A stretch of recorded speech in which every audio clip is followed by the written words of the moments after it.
favorite jokes, and I'm here with Anna Ash from Neon Summer, and we thought we'd just we'd take this opportunity to kind of introduce ourselves for one, and but we've actually had a really interesting journey together. We live in different parts of the world. I'm in British Columbia, Canada, and she's currently residing in Florida. Knew how to keep his distance. Yeah, exactly. Yeah, this is the ultimate social distancing. Yeah.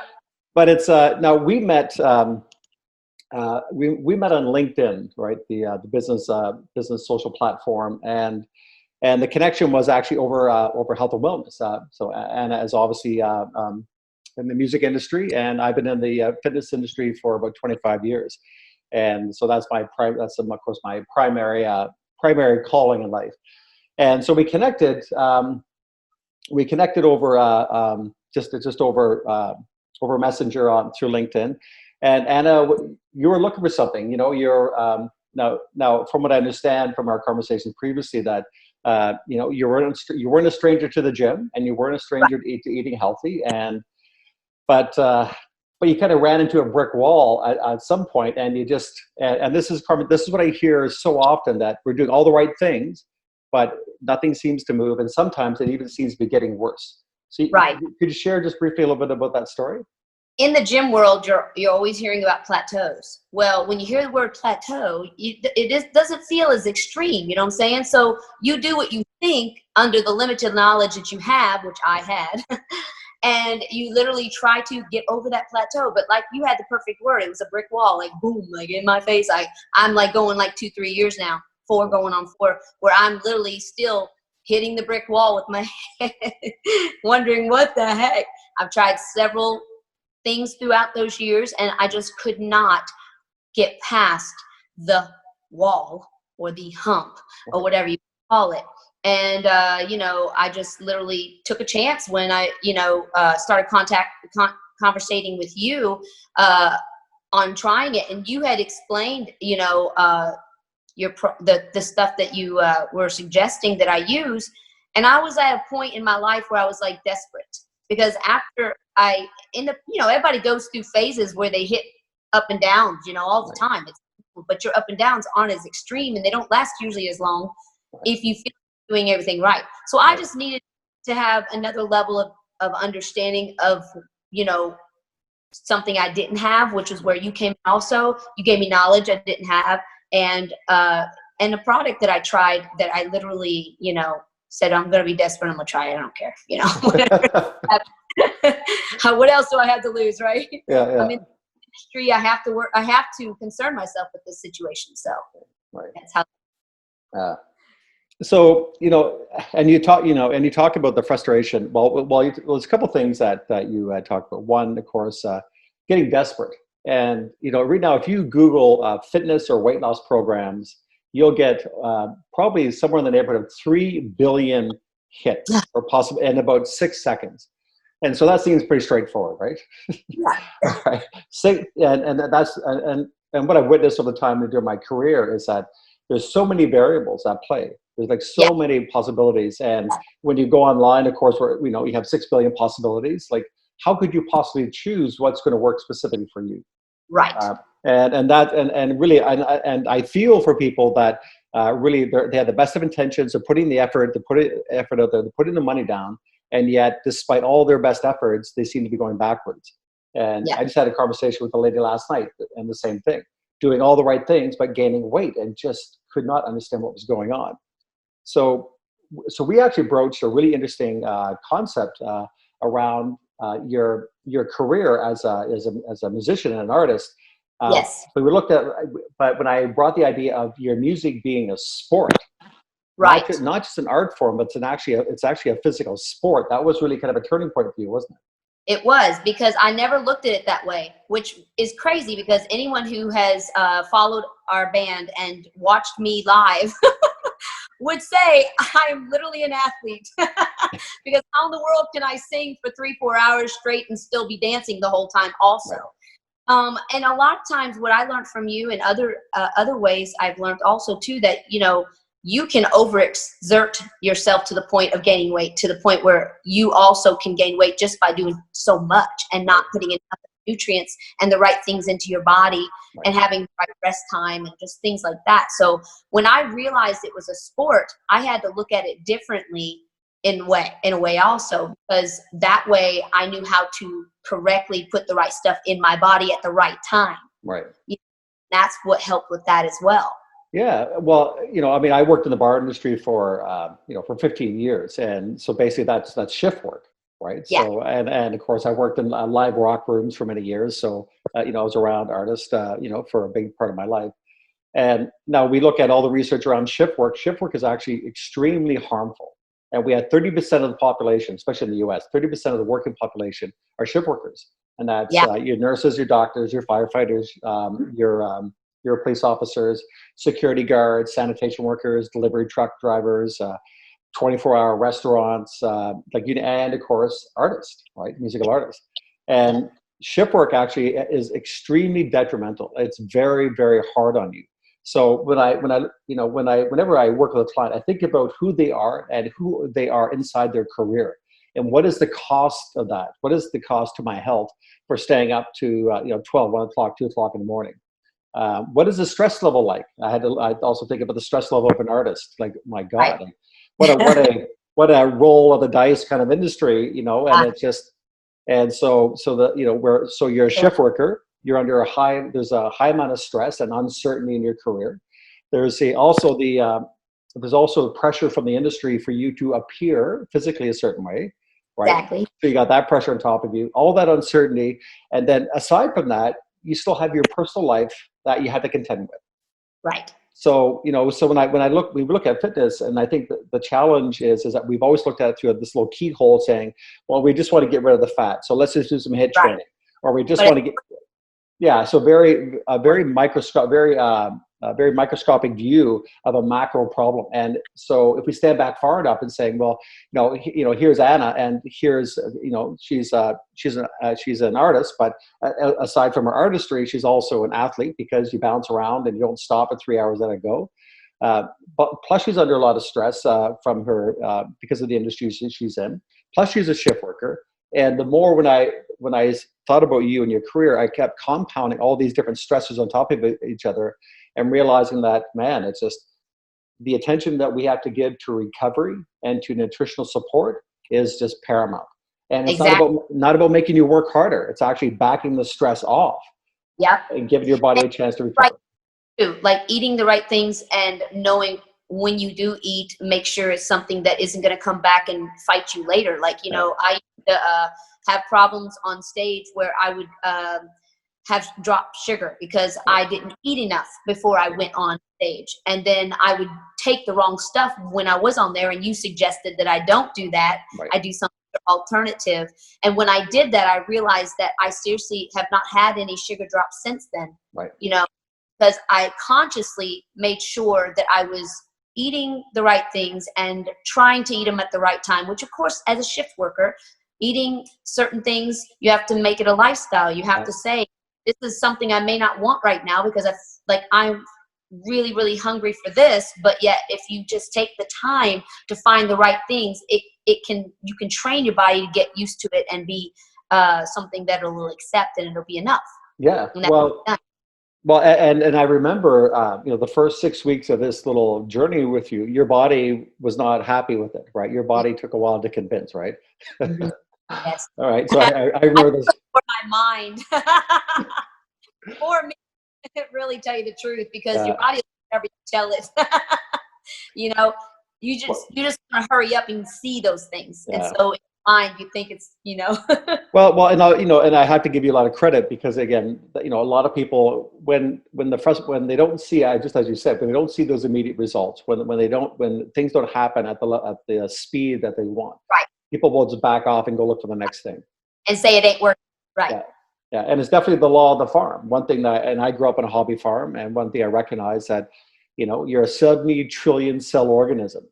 It's a little complicated, and it takes a little time. And if you're patient, you'll figure it out, right? If you're patient, and not everything works exactly the way we hope, but if you're patient and and you're mature about it. I find that we kind of, stamp our feet like little children if we don't get our way and things don't happen the way we want. But if we're a little bit more mature about it and realize, man, I've been on this path for a long time and I need to clean up some of this damage. And if we're patient and, and it only took us a couple months to kind of right the ship and get you in a good place. But yet you again, you showed a lot of patience getting to that point. And of course, and to your credit and my appreciation and trust, you trusted the process because because I was willing to engage, and I knew how complicated the process could be sometimes, and I find that gives me a lot of long suffering for people when people are frustrated and struggling. Right. All right. So Anna, one of the things that I first recommended to you in the beginning was the idea of being able to supplement your diet, and I know there's a lot of there's a lot of different camps around supplementation. There's the conversation around whole foods. Right? I just want to eat whole foods. Again, there's no end to the dietary conversation. But one of the reasons why I recommended supplementation in the beginning is that one of the things that I recognize, and I don't think people think about this. I don't think they think it through.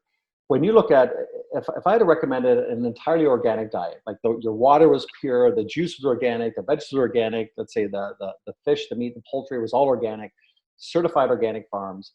That would have some benefit because of the quality of the food. But what we fail to understand is that when we're in a nutritional deficit, when we've actually had years of actually, let's say, inadequate levels of nutrition, it doesn't have to be bad nutrition, just inadequate levels, right? We get into a place where we're a bit nutritionally bankrupt. And I grew up on an organic farm, but we didn't call it organic because there was only one type of food, right? Prior to all the chemicals being put into our environment. And one thing that it just kind of dawned on me is that organic food or food of that type was only ever designed to keep a healthy organism healthy. It was never designed to bring a sick person, out of that deficit. That's not what it's for. And so even the use of organic food, let's say, for example, bone broths, which were kind of an old remedy. Old remedy, yes, thank you. And but it was a condensed product. It was a condensed food product. Juicing. It's you're condensing. Probably a week's worth of vegetables or fruits, and you're condensing it into a glass. Right? No, I tried. I liked it. But it's the whole point. We recognize the fact at certain levels that supplementation, we need nutrient density to get us up out of that hole. Yeah. Where healthy foods will sustain us, nutritional supplementation will help bring us up when we're down, and that's just life. So that, and the other thing, of course, I recommended to you was the idea of fasting. Right. Which of course is lots of information. There's no end to the amount of information you'll find on fasting, but it was more to the point of, as we talked just a little while ago in between these pieces here, the idea around it wasn't a weight loss tactic, it was a healing tactic. Right. And that really resonated with you. Yes, it did. Yeah, because I literally never looked at it like a healing thing, and it also made me realize that, well, if it's healing me, which I know that I, definitely probably through the years have probably damaged, a lot of my, whatever you call it. I'm sorry, I'm not, up on the terminology like you are. You guys get, people like me get this, what I'm saying. They understand in my head, I don't have to say it. That literally I could use that healing. So I'm like, and it also helped me get past the drudge of, am I really going to have to fast? Really going to have to go without food? Yeah. Really? So it really was a two-way for me. And I was determined to be healthier, to be more energetic, to be, where I could sleep better, where my skin looked better, and just overall just better. And I do, and I am, and I love it. Yeah. It's there's a conversation that I hear routinely, and I always kind of rally against it a little bit, is when people say, well, when I went to the doctor, I got kind of brushed off, and there's some great physicians out there, so don't get me wrong, but this one statement I hear quite often that, for my age, or when you're of this age, these things tend to happen. And I think the reality of it is, yes, the aging process, ultimately we're all leaving this earth at some point in time, so that's inevitable. But the part that I think we fail to understand is that being of a certain age, there's no sentence saying you must arrive at the age of 40 or the age of 50, the age of 60, looking and being a certain way with at least 5 of these 10 health challenges. Right. So the only reason age has any criteria, for the most part, right? There's an aging process that's inevitable, but the vast majority of things that people are struggling with are the cause of decades of abuse, decades of nutritional abuse, lifestyle abuse, and it's over time. So, yep. So I'm rolling in, so next month I turn 55 years old. And now over that time, 25 years ago, I decided to make a change. And I was a smoker, and I was a drinker, and I was just a crazy person like so many other people, perhaps in that time and era of their life. But I made a decision like you did just a while back that, I was going to do it a little bit differently.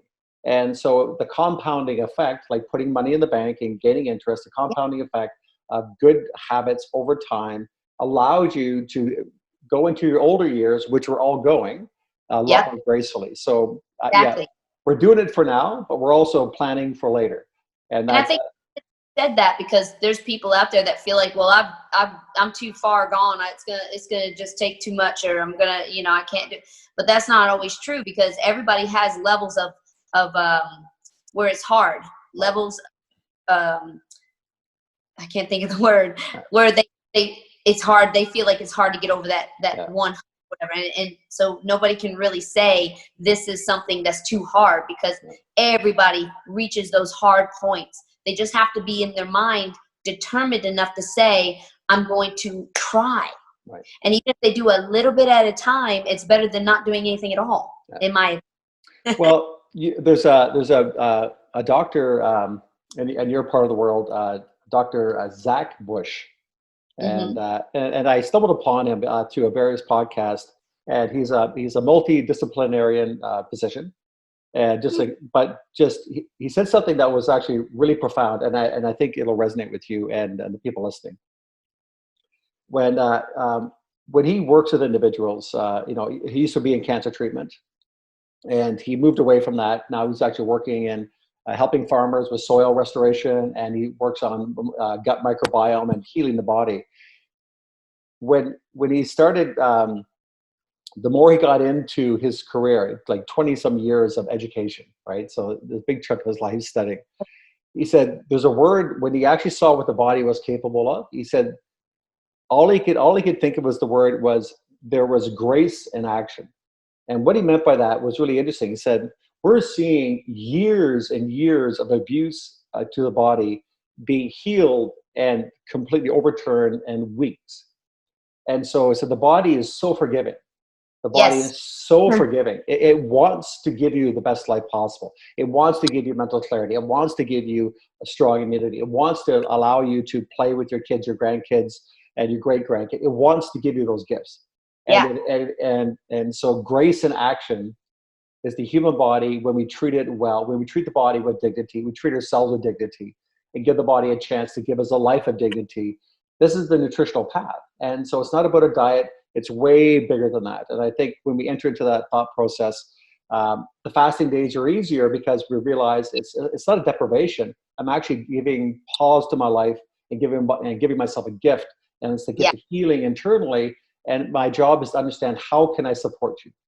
Right. I would do that with you. You were a client, now we're friends. And so how would I support you? With my children, how can I support them?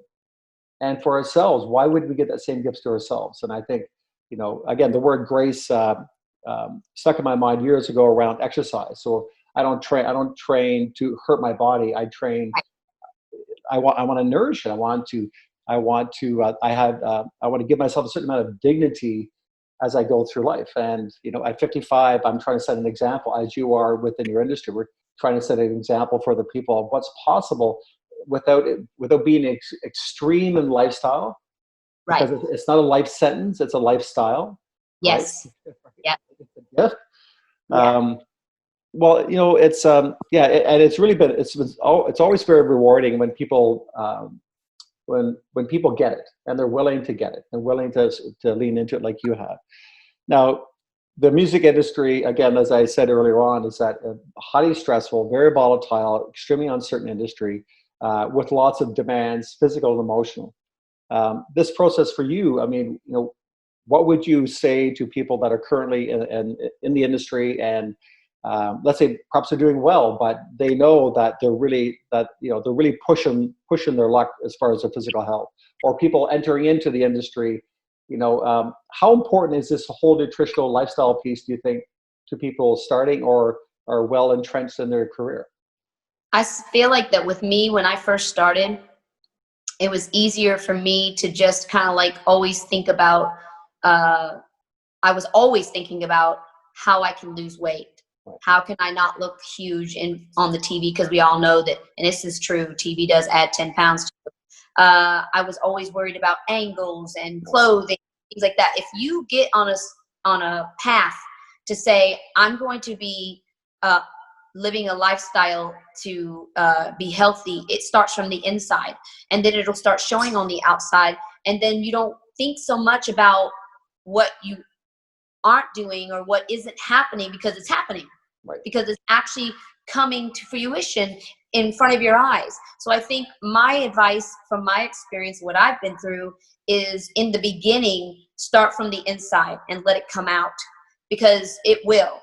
But I started from the outside, and then later on, years later, decided to start from the inside. Right. And that's what my struggle was. Right. So that's the advice I would give people. Yeah. Think about what you can put inside of your body, mentally, physically, emotionally, and it'll come out positive. Yeah. If it's going. Well, and again, this whole process is a gift. I mean, we only really have one shot at getting this right? We have one life to live, as the saying goes, and the process isn't complicated. Like I said just a moments ago, it's a lifestyle. It's not a life sentence. And but you don't have to be all in the term where you have to get rid of everything else. And right. my suggestion for people is that don't stop doing other things. Don't try to, well, I got to stop this, I got to stop that, I got to stop that, because that's what actually stops people from even starting. Exactly. It's all these things they have to stop doing, rather than say, listen, how about we just start doing something positive? Don't worry about the other stuff. The more positive stuff you push in, the more negative stuff gets pushed out. Yeah. And you'll find yourself in a place where you want to be, actually with much less effort than you ever thought, because exactly. you're not fighting your tendencies. There's a natural evolution where you just simply find yourself becoming the person that you're really meant to be. So, beautiful. And well, listen, I just want to say thank you so much for your trust in the process. Yes. Easy. Well, it just, it does take courage to actually stand up and say, listen, I don't know what to do and I'm struggling. Right. It does take a bit of courage, and because, it's our self-image is on the line, right? It's just, so people, it's a very vulnerable position for people to put themselves in. And so I respect the fact that you're willing to do that, and appreciate your trust, the trust in the process. But also, it's such a great message to other people that other men and women, perhaps maybe not specific to the music industry, but certainly people in that career, that it is possible and it is important, but it's not in the aggressive, harsh way of beating yourself up. And as you talked about before, working on the outside, trying to beat the fat off through exercise and restrictive dieting. Constantly thinking about all these things you can do, when really there's only one solution, and that is think about what you can put inside this positive, so that the positive will come back out and it'll show. And that's going to go with the way you think. It's going to go with what you put in your body that you eat. It's going to go with how much activity you put in your life that you want to do and stuff, and you make that. Yeah. Well, listen. Well, that is actually a perfect place to end this conversation. All right. Thank you so much. And again, we sort of hope the people viewing this get some benefit from it. And if you have questions, you want to know her secrets, make sure you reach out to Anna Ash with all the links, of course, here provided below. Yes, please. Bye.